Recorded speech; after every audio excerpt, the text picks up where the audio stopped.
Boot shoot coat ಹಾಕೊಂಡು walking ಮಾಡು ಅಂದ್ರಲ್ಲ, ಏನ್ ಮಾಡ್ತೀವಿ? ನೀವು ಏನ್ ಹೇಳ್ತೀರ ಅದನ್ನ ಮಾಡ್ತೀವಿ ಅಂತ ಒಪ್ಕೊಂಡ್ಬಿಟ್ಟವ್ರು. ಕೊನೆಗೆ ಏನ್ ಮಾಡ್ತಾರೆ, 8 ರೂಪಾಯಿನಲ್ಲಿ ಬೂಟು ಶೂಟನ್ನ ಕೋಟನ್ನ ಖರೀದಿ ಮಾಡ್ತಾರೆ. 6 ರೂಪಾಯಿ ಖರೀದಿ ಮಾಡಿ 2 ರೂಪಾಯಿ ಉಳಿಯುತ್ತೆ. ಅವ್ರ ಮನೆಗೆ ಕೊಡ್ತಾರೆ ತಗೊಂಡು 2 ರೂಪಾಯಿನ. ಅವ್ರ ಅಮ್ಮ ಕೇಳ್ತಾಳೆ, ಎಲ್ಲೋ 6 ರೂಪಾಯಿ ಅಂತ. 6 ರೂಪಾಯಿ ಸಾಹೇಬ್ರು ಒಂದು ಕೆಲಸ ಹೇಳೋರು ನಮ್ಗೆ, ಬೂಟು ಶೂಟು ಕೋಟ್ ತಕೊಂಡು ನೀವು ಪರ್ಯಾ ಕಾಲೋನಿಗೆ ವಾಕಿಂಗ್ ಹೋಗಿ ಅಂತ ಹೇಳಿದ್ರೆ ಅದನ್ನ ಮಾಡ್ತೀವಿ ತಡ್ರಿ ಅಂದ್ಬಿಟ್ಟು ಇವರು ಬೂಟು ಶೂಟು ಕೋಟ್ ಹಾಕೊಂಡು ಪರ್ಯಾ ಕಾಲೋನಿಯಲ್ಲಿ ಬೆಳಿಗ್ಗೆನೆ ಬರ್ತಾರೆ ಇಬ್ರು. ಅಂದ್ರೆ ಈ ಪರ್ಯಾ ಕಾಲೋನಿ ಒಳಗಡೆ ಮೈ ಮೇಲೆ ಬಟ್ಟೆ ಇಲ್ದೇನೆ ಇರ್ತಕ್ಕಂಥ ಕಾಲೋನಿನ ನೋಡ್ತಾರೆ. ನೋಡ್ಬಿಟ್ಟು ಈ ಮೈ ಮೇಲೆ ಬಟ್ಟೆ ಇಲ್ದೇವ್ರೆಲ್ಲ ಸೇರ್ಕೊಂಡು ಗುಸು ಗುಸು ಗುಸು ಅಂತ ಮಾತಾಡ್ತಾ, ಇವ್ರು ಯಾರೋ ಬೂಟು ಶೂಟು ಕೋಟ್ ಹಾಕೊಂಡು ಬರ್ತಾವ್ರು ನಮ್ಮ ಬೀದಿಗೆ, ಇವ್ರಿಗೆ ಏನ್ ಬೇಕಪ್ಪ, ಯಾಕಿಲ್ ಬರ್ತಾ ಇದಾರೆ ಅಂತ. 1 ದಿನ ಆಯ್ತು, 2 ದಿನ ಆಯ್ತು, 3 ದಿನ ಗುಸು ಆಯ್ತು, 4ನೇ ದಿನಕ್ಕೆ ಎಲ್ಲರೂ ಸೇರ್ಕೊಂಡು ಅಡಾಕ್ತಾರೆ, ಯಾಕೆ ಬರ್ತಾ ಇದ್ದೀರಾ ನೀವು? ಆಗ ಅವ್ರು ಹೇಳ್ತಾರೆ, ನಾವು ಬೂಟು ಶೂಟು ಕೋಟ್ ಹಾಕೊಂಡು ಇಲ್ಲಿ ಬರ್ತಾ ಇದೀವಲ್ಲ, ನಾವು MA ಮಾಡಿ ಉಪನ್ಯಾಸಕರಾಗಿದ್ದೀವಿ, ನಿಮ್ಮ ಮಕ್ಕಳನ್ನ ನೀವು ಶಾಲೆಗೆ ಸೇರಿಸಿದ್ದೀರಾ ಅಂತ ಕೇಳಿದಾಗ ಅವ್ರು ಹೇಳ್ತಾರೆ, ಅಯ್ಯೋ ಮೈ ಮೇಲೆ ಬಟ್ಟೆನೇ ಇಲ್ಲ ನಮ್ಗೆ, ನಮ್ಮ ಓಣಿಗೆ ಯಾರು ಬರಲ್ಲ, ನಾವೆಂಗೆ ಶಾಲೆ ಕಲಿಯೋದು ಅಂತ ಹೇಳಿದ ತಕ್ಷಣನೇ ಅವರಿಬ್ರು 150 ಮಕ್ಕಳನ್ನ ಅಡ್ಮಿಷನ್ ಮಾಡ್ಕೊತಾರೆ. ಇಬ್ರು ಲೆಕ್ಚರ್ಗಳು 150 ಮಕ್ಕಳನ್ನ ಅಡ್ಮಿಷನ್ ಮಾಡ್ಕೊಂಡು ಅವತ್ತೇ ಸ್ಕೂಲ್ನ ಸ್ಟಾರ್ಟ್ ಮಾಡ್ತಾರೆ. ಯಾರು? ಶ್ರೀನಿವಾಸರು, ಪ್ರಭಾಕರ್ ಸ್ಟಾರ್ಟ್ ಮಾಡಿ 1952ಕ್ಕೆ ಬಾಬಾ ಸಾಹೇಬರು ಮತ್ತೆ ಅದೇ ಹೋಟ್ಲಿಗೆ ಬಂದಿರ್ತಾರೆ. ಇವರಿಬ್ರು ಏನ್ ಮಾಡ್ತಾರೆ, ಮತ್ತೆ ಚೀಟಿ ಕೊಡ್ತಾರೆ ಹೋಗಿ. ತಕ್ಷಣ ಬಾಬಾ ಸಾಹೇಬ್ರು, ಎಸ್ ಸೆಂಡ್ ಹಿಮ್ ಇಮಿಡಿಯೇಟ್ಲಿ, ಕರೀರಿ ಅವರ.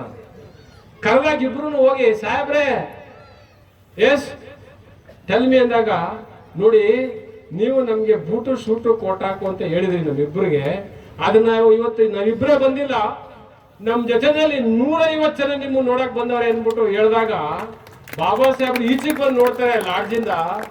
150 ಜನಕ್ಕೆ ಮೆಟ್ರಿಕ್ಯುಲೇಷನ್ ಪಾಸ್ ಮಾಡಿಸಿ ಬೂಟು ಶೂಟು ಕೋಟ್ ಹಾಕಿ ನಿಲ್ಸಿರ್ತಾರೆ ಬಾಬಾ ಸಾಹೇಬ್ರು ಮುಂದೆ.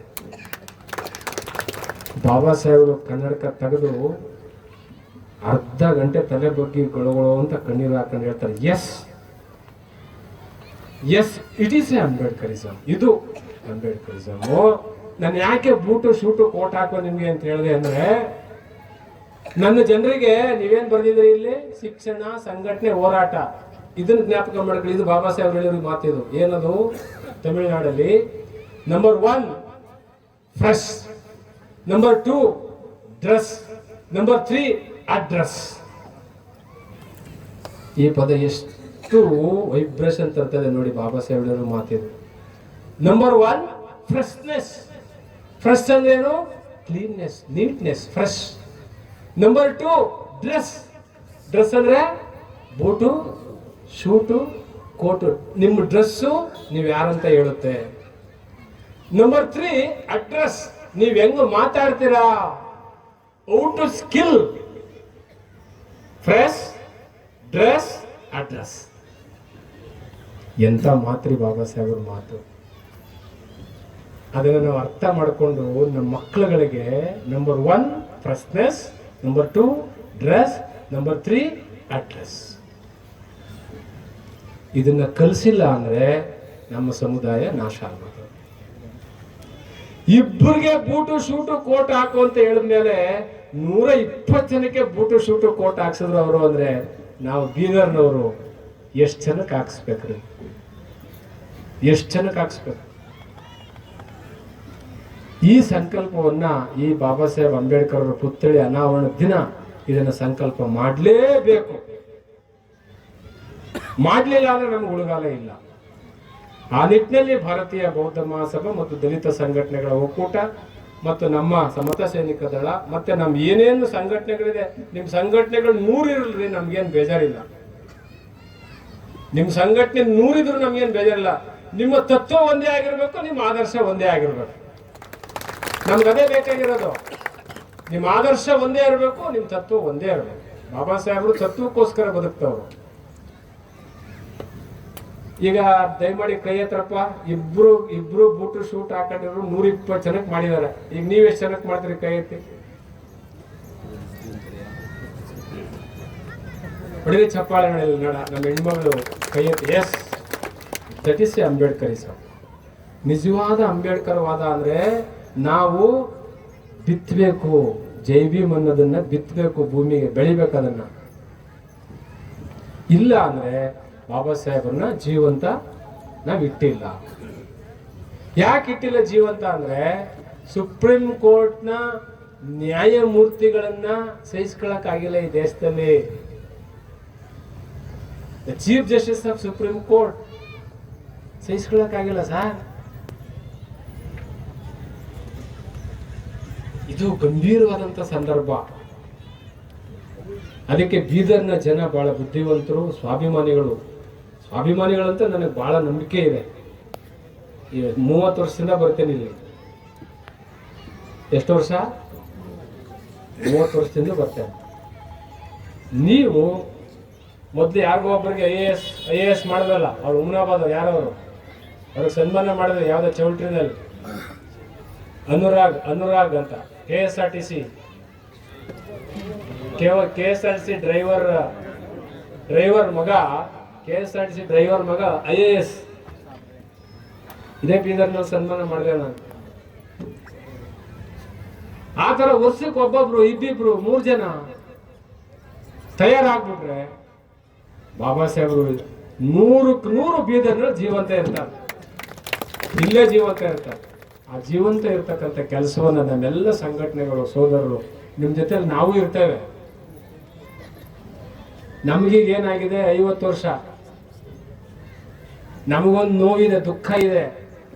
ಅಂಬೇಡ್ಕರ್ ಕನಸು, ಅದನ್ನ ನನಸು ಮಾಡದೆ ಸತ್ತೋಗ್ಬಿಟ್ರೆ ಬಹಳ ಕಷ್ಟ.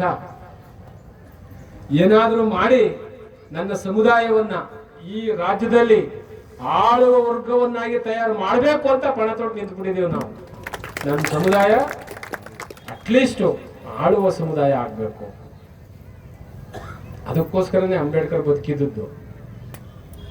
ರಮಾ, ಲಂಡನ್ಗೆ ಬಂದಿರೋದು ಮೋಜು ಮಸ್ತಿ ಮಾಡ್ಲಿಕ್ಕಲ್ಲ ರಮಾ,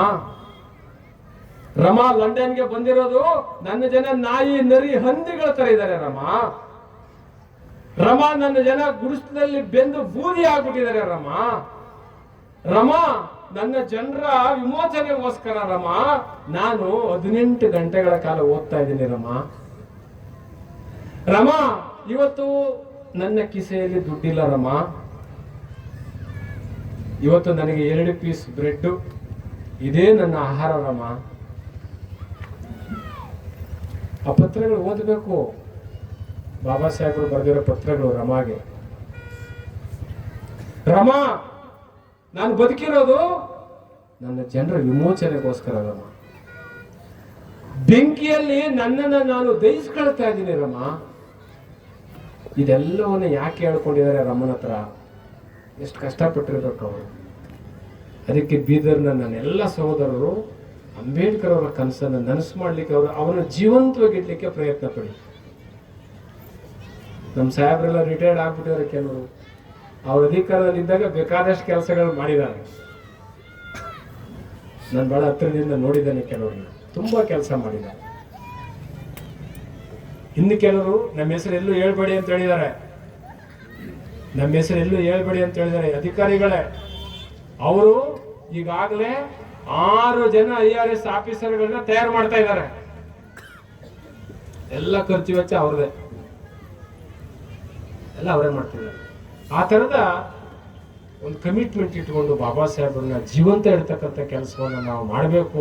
ಇಲ್ಲದೇ ಇದ್ರೆ ನಮ್ಗೇನು ಮಾಡೋರೆ, ಅದೇನದು 6, 5, 2, 1, 6, 6